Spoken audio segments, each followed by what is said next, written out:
मैं ईश्वर की शपथ लेता हूँ कि रामनाथ कोविंद ईश्वर की शपथ लेता हूँ कि मैं श्रद्धापूर्वक भारत के राष्ट्रपति के पद का कार्यपालन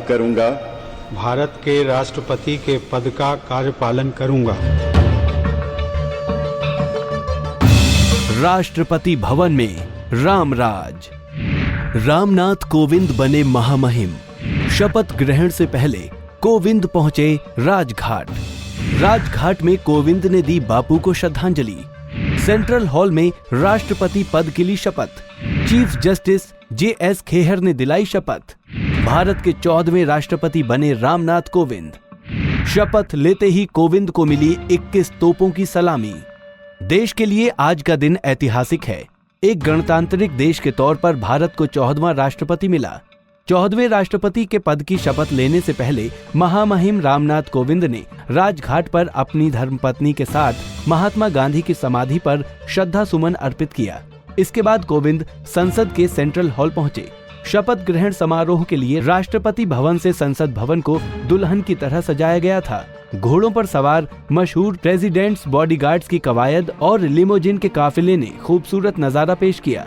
इसके अलावा रायसीन हिल्स, नॉर्थ ब्लॉक और साउथ ब्लॉक के अद्भुत नजारों ने इस खूबसूरती में 4 चांद लगा दिया। संसद के सेंट्रल हॉल में सुप्रीम कोर्ट के चीफ जस्टिस JS खेहर ने रामनाथ कोविंद को राष्ट्रपति पद की शपथ दिलाई। मैं ईश्वर की शपथ लेता हूँ कि रामनाथ कोविंद ईश्वर की शपथ लेता हूँ कि मैं श्रद्धापूर्वक भारत के राष्ट्रपति के कार्यपालन करूँगा तथा अपनी पूरी योग्यता से संविधान और विधि का परिरक्षण, संरक्षण और प्रतिरक्षण करूँगा। और मैं भारत की जनता की सेवा और कल्याण में निरत रहूंगा।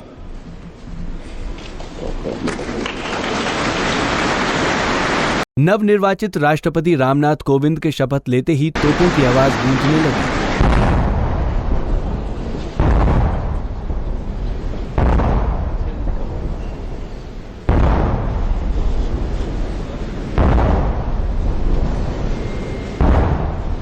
क्योंकि ऐसी रिवाज है कि राष्ट्रपति पद के शपथ लेने के बाद महामहिम को 21 तोपों की सलामी दी जाती है। तोपों की सलामी की जोरदार आवाज के बंद होने के बाद नवनिर्वाचित राष्ट्रपति को पूर्व राष्ट्रपति प्रणब मुखर्जी ने अपने आसन पर बिठाया। इसके बाद कोविंद ने अपना भाषण शुरू किया, जिसका इंतजार केवल देश के माननीय सांसदों को ही नहीं बल्कि 125 करोड़ आम जनता को भी था, क्योंकि देश के प्रथम नागरिक के विचार को लेकर कौतूहल सभी के मन में था। राष्ट्रपति के शपथ ग्रहण समारोह में उपराष्ट्रपति हामिद अंसारी, प्रधानमंत्री नरेंद्र मोदी, भारत के मुख्य न्यायाधीश JS खेहर, लोकसभा अध्यक्ष सुमित्रा महाजन, कैबिनेट के सदस्य, सभी राज्यों के राज्यपाल, सभी राज्यों के मुख्यमंत्री, राजनयिक मिशनों के प्रमुख, संसद के सदस्य और भारत सरकार के प्रमुख असैनिक और सैनिक अधिकारी सेंट्रल हॉल में मौजूद थे। शपथ ग्रहण के बाद रामनाथ कोविंद ने कहा कि उन्हें सेंट्रल हॉल में पुरानी यादें ताजा हो गईं। कोविंद ने कहा कि सेंट्रल हॉल में मैंने कई बार विचार विमर्श किया और कई बार विचारों से सहमत होते तो कभी असहमत। विचारों का सम्मान करना इसी सेंट्रल हॉल में सीखा है।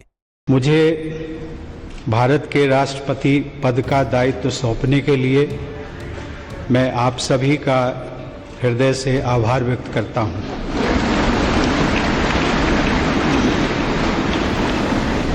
मैं पूरी विनम्रता के साथ इस पद को ग्रहण कर रहा हूँ। यहाँ सेंट्रल हॉल में आकर मेरी कई पुरानी स्मृतियाँ ताज़ा हो गई हैं। मैं संसद का सदस्य रहा हूँ और इसी सेंट्रल हॉल में मैंने आप में से कई लोगों के साथ विचार विनिमय किया है।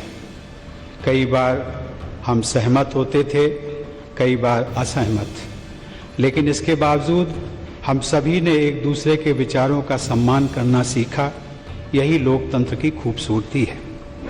कोविंद ने कहा कि 21वीं सदी भारत की सदी होगी। कोविंद ने कहा कि वे विनम्रता के साथ ये पद ग्रहण कर रहे हैं। कोविंद ने जब ये कहा कि वो बहुत छोटे से गांव में मिट्टी के घर में पले बढ़े हैं, तो ये बात उन करोड़ों भारतीयों के दिल को भी छू गई जो दिन रात संघर्ष से जूझकर भी कभी हार नहीं मानते। क्योंकि खुद राष्ट्रपति बनने के बावजूद कोविंद ने माना कि संघर्ष की यात्रा अकेले उनकी ही यात्रा नहीं रही, बल्कि हमारे देश और हमारे समाज की भी यही गाथा रही है। मैं एक छोटे से गांव में मिट्टी के घर में पला बढ़ा हूँ। मेरी यात्रा बहुत लंबी रही है, लेकिन ये यात्रा अकेले सिर्फ मेरी नहीं रही है, हमारे देश और हमारे समाज की भी यही गाथा रही है। इस बेहद खास मौके पर महामहिम रामनाथ कोविंद ने संविधान की प्रस्तावना में न्याय, स्वतंत्रता, समानता और बंधुत्व के मूल मंत्र का सदैव पालन करने का भरोसा भी दिलाया। के बावजूद हमारे देश में संविधान की प्रस्तावना में उल्लिखित न्याय, स्वतंत्रता, समानता और बंधुत्व के मूल मंत्र का पालन किया जाता है और मैं इस मूल मंत्र का सदैव पालन करता रहूंगा। उन्होंने देश की 125 करोड़ जनता को वचन दिया कि उन पर जो भरोसा देशवासियों ने जताया है वे उस पर पूरी तरह से खरे उतरने की कोशिश करेंगे। मैं इस महान राष्ट्र के 125 करोड़ नागरिकों को नमन करता हूं और उन्होंने मुझ पर जो विश्वास जताया है उस पर खरा उतरने का मैं वचन देता हूं। शपथ ग्रहण समारोह में दिए भाषण में रामनाथ कोविंद ने देश के पूर्व महामहिमों के पद चिन्हों पर चलने की बात भी कही। मुझे इस बात का पूरा एहसास है कि मैं doctor Rajendra Prasad, doctor Sarvepalli Radhakrishnan, doctor APJ Abdul Kalam और मेरे पूर्ववर्ती श्री प्रणब मुखर्जी, जिन्हें हम स्नेह से प्रणब दा कहते हैं, जैसी विभूतियों के पद चिन्हों पर चलने जा रहा हूँ। कोविंद ने अपने भाषण में देश को आजादी दिलाने के लिए महात्मा गांधी के नेतृत्व और बलिदान की याद दिलाई। साथियों, हमारी स्वतंत्रता महात्मा गांधी के नेतृत्व में हजारों स्वतंत्रता सेनानियों के प्रयासों का परिणाम थी। बाद में सरदार पटेल ने हमारे देश का एकीकरण किया। हमारे संविधान के प्रमुख शिल्पी बाबा साहब भीमराव अंबेडकर ने हम सभी में मानवीय गरिमा और गणतांत्रिक मूल्यों का संचार किया। उन्होंने कहा कि देश को दिशा देने वाले महापुरुषों का मकसद केवल राजनीतिक स्वतंत्रता स्थापित करना ही नहीं था, बल्कि उनका मकसद करोड़ों लोगों की आर्थिक और सामाजिक स्वतंत्रता के लक्ष्य को पाना भी था। वे इस बात से संतुष्ट नहीं थे कि केवल राजनीतिक स्वतंत्रता ही काफी है।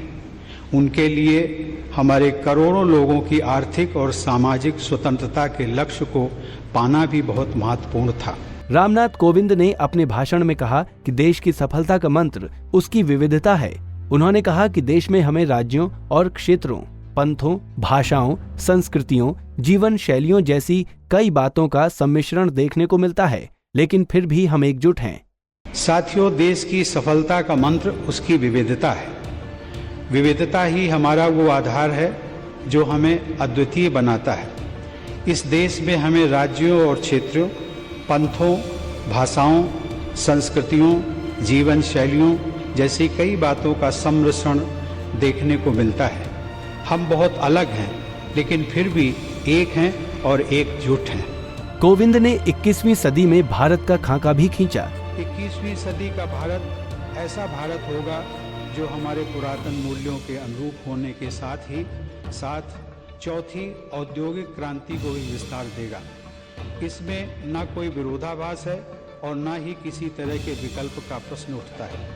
हमें अपनी परंपरा और प्रौद्योगिकी, प्राचीन भारत के ज्ञान और समकालीन भारत के विज्ञान को साथ लेकर चलना है। उन्होंने ग्राम पंचायत स्तर पर सामुदायिक भावना से विचार विमर्श और डिजिटल इंडिया को राष्ट्रीय प्रयासों का 2 अहम स्तंभ माना। एक तरफ जहां ग्राम पंचायत स्तर पर सामुदायिक भावना से विचार विमर्श करके समस्याओं का निस्तारण होगा, वहीं दूसरी तरफ डिजिटल राष्ट्र हमें विकास की नई ऊंचाइयों पर पहुंचने में सहायता करेगा। ये हमारे राष्ट्रीय प्रयासों के 2 महत्वपूर्ण स्तंभ हैं। कोविंद ने साफ कहा कि राष्ट्र का निर्माण अकेले सरकारों के बलबूते मुमकिन नहीं है। सरकारें तो सहायक हो सकती हैं। राष्ट्र निर्माण अकेले सरकारों द्वारा नहीं किया जाता।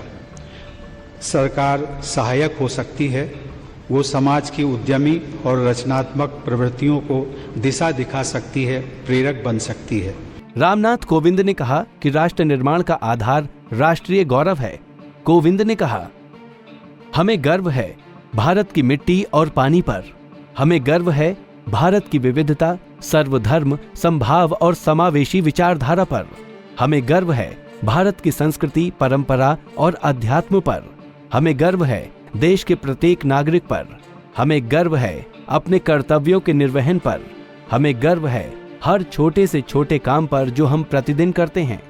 रामनाथ कोविंद ने कहा कि देश का हर नागरिक राष्ट्र निर्माता है। उन्होंने कहा कि प्रत्येक व्यक्ति भारतीय परंपराओं और मूल्यों का संरक्षक है और यही विरासत हम आने वाली पीढ़ियों को देकर जाएंगे। साथियों, देश का हर नागरिक राष्ट्र निर्माता है। हम में से प्रत्येक व्यक्ति भारतीय परंपराओं और मूल्यों का संरक्षक है और यही विरासत हम आने वाली पीढ़ियों को देकर जाएंगे।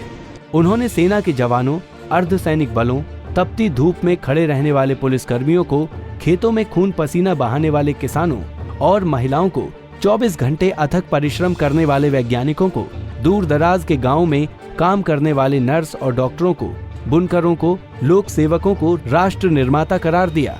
देश की सीमाओं की रक्षा करने वाले और हमें सुरक्षित रखने वाले सशस्त्र बल राष्ट्र निर्माता हैं।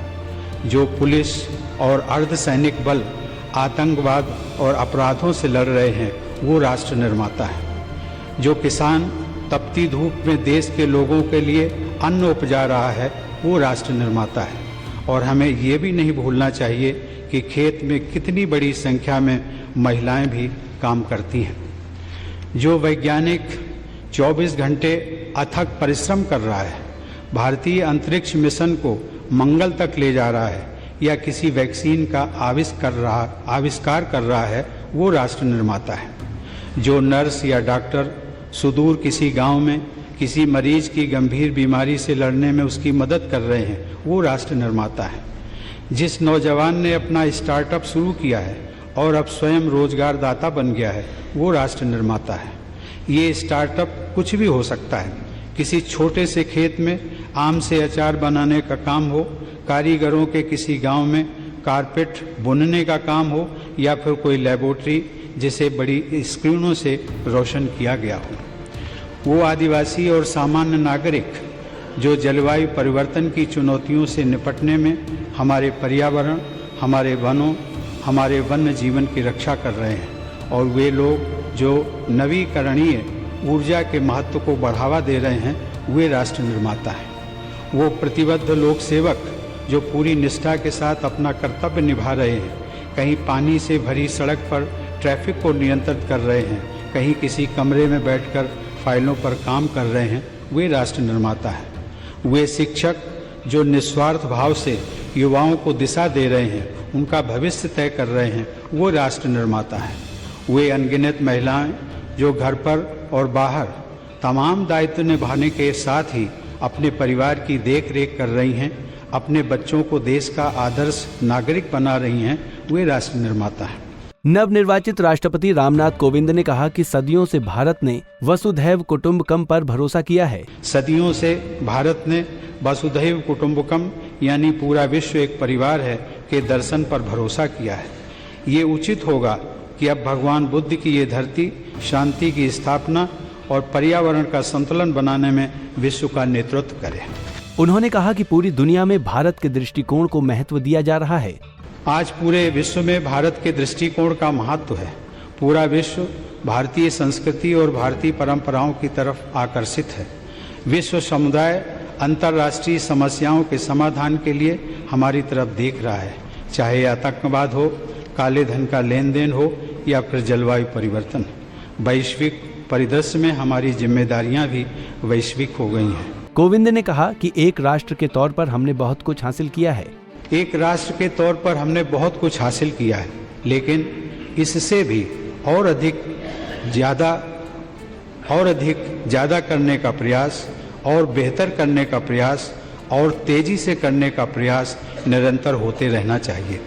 ये इसलिए भी महत्वपूर्ण है क्योंकि वर्ष 2022 में देश अपनी स्वतंत्रता के 75वें साल का पर्व मना रहा होगा। हमें इस बात का लगातार ध्यान रखना होगा कि हमारे प्रयास से समाज की आखिरी पंक्ति में खड़े उस व्यक्ति के लिए और गरीब परिवार की उस आखिरी बेटी के लिए भी नई संभावनाएं और नए अवसरों के द्वार खुले। कोविंद ने अपने भाषण के आखिरी हिस्से में महात्मा गांधी और दीनदयाल उपाध्याय के सपनों का समाज बनाने की अपील की, जिसकी कल्पना महात्मा गांधी और दीनदयाल उपाध्याय जी ने की थी। ये हमारे मानवीय मूल्यों के लिए भी महत्वपूर्ण है। ये हमारे सपनों का भारत होगा, एक ऐसा भारत जो सभी को समान अवसर सुनिश्चित करेगा। ऐसा ही भारत 21वीं सदी का भारत होगा। आप सबको बहुत बहुत धन्यवाद। महामहिम ने सभी देशवासियों को धन्यवाद देकर जय हिंद और वंदे मातरम का उद्घोष कर अपने भाषण को विराम दिया। आप सबको बहुत बहुत धन्यवाद। जय हिंद, वंदे मातरम। महामहिम का भाषण समाप्त होते ही संसद का सेंट्रल हॉल तालियों से गूंज उठा। इसके बाद पूर्व राष्ट्रपति प्रणब मुखर्जी के साथ नवनिर्वाचित राष्ट्रपति रामनाथ कोविंद ने सेंट्रल हॉल से राष्ट्रपति भवन के लिए प्रस्थान किया। इस दौरान सेंट्रल हॉल में मौजूद माननीयों से महामहिम ने अभिवादन स्वीकार किया। साथ ही संसद को अलविदा कहने के वक्त पर पूर्व राष्ट्रपति प्रणब मुखर्जी भी भावुक नजर आए। संसद के प्रांगण में ही राष्ट्रपति रामनाथ कोविंद को सजीले घोड़ों पर सवार अंगरक्षकों ने सलामी दी और फिर घोड़ों के टापों और लिमोजिन की सरसराते हुए काफिले ने राष्ट्रपति भवन का रुख किया। इस काफिले की खूबसूरती और गरिमा रायसीना हिल्स पर और भी निखर गई। राष्ट्रपति भवन के मुख्य द्वार से प्रवेश करते ही कालीन की तरह बिछी लाल बालू की परतों ने जैसे अपने नए मेहमान का दिल खोलकर गर्मजोशी से स्वागत किया। देखा जाए तो रामनाथ कोविंद ने भाषण से संदेश दिया कि वे देश की विविधता में एकता को कितना अहम मानते हैं। साथ ही देश के प्रत्येक नागरिक को राष्ट्र निर्माता बताना उनके समावेशी विचारों को भी उजागर करता है। एक और अहम बात ये रही कि उनके भाषण में बदले हुए राजनीतिक समीकरणों की भी छाप दिखी, क्योंकि पूरे भाषण में देश के प्रथम प्रधानमंत्री जवाहरलाल नेहरू का जिक्र तक नहीं किया गया। साथ ही पंडित दीनदयाल उपाध्याय का जिक्र महात्मा गांधी के साथ कर रामनाथ कोविंद ने बड़ा संकेत छोड़ दिया, क्योंकि संघ परिवार और बीजेपी पंडित दीनदयाल उपाध्याय को अपना वैचारिक आदर्श मानती रही है। साथ ही राष्ट्र के एकीकरण के लिए सरदार पटेल के योगदान का जिक्र भी पीएम नरेंद्र मोदी के उस विचार को आगे बढ़ाता है, जिसमें उन्होंने कहा था कि अगर सरदार पटेल देश के पहले प्रधानमंत्री होते तो भारत की सूरत ही कुछ और होती। यानी बीजेपी हमेशा से नेहरू बनाम पटेल की विचारधारा को बढ़ाती रही है, जिसमें हमेशा नेहरू को सरदार पटेल से कमतर माना जाता है। शायद यही वजह रही है कि कोविंद ने अपने भाषण में सरदार पटेल का जिक्र तो किया, लेकिन नेहरू का नाम तक नहीं लिया। इसके अलावा संविधान निर्माता बाबा साहेब भीमराव अंबेडकर का जिक्र कर नेहरू की चर्चा तक नहीं करके कोविंद ने संकेत दे दिया कि संघ और बीजेपी में जो दर्जा बाबा साहेब का है वो नेहरू का नहीं है। यानी आगे आने वाले दिनों में संघ परिवार और बीजेपी दलित समाज पर अपनी छाप छोड़ने की कोशिश करने में कोई कसर नहीं छोड़ेगी। वहीं कांग्रेस और लेफ्ट के लिए भी कोविंद के भाषण से ये संदेश चला गया कि सत्ता बदलते ही उनके सिंबॉलिक श्रेष्ठता के मापदंड अब नहीं चलने वाले हैं। अब नेहरू से ज्यादा बड़ा कद बाबा साहेब और सरदार पटेल का है। वहीं बापू के बरक्ष दीनदयाल उपाध्याय को भी खड़ा करने की कोशिश की गई है। साफ है कि कोविंद के भाषण में सत्ता के बदले समीकरणों के साथ सत्ता के सिंबल की भी झलक मिलती है। पंजाब केसरी टीवी के लिए ब्यूरो रिपोर्ट।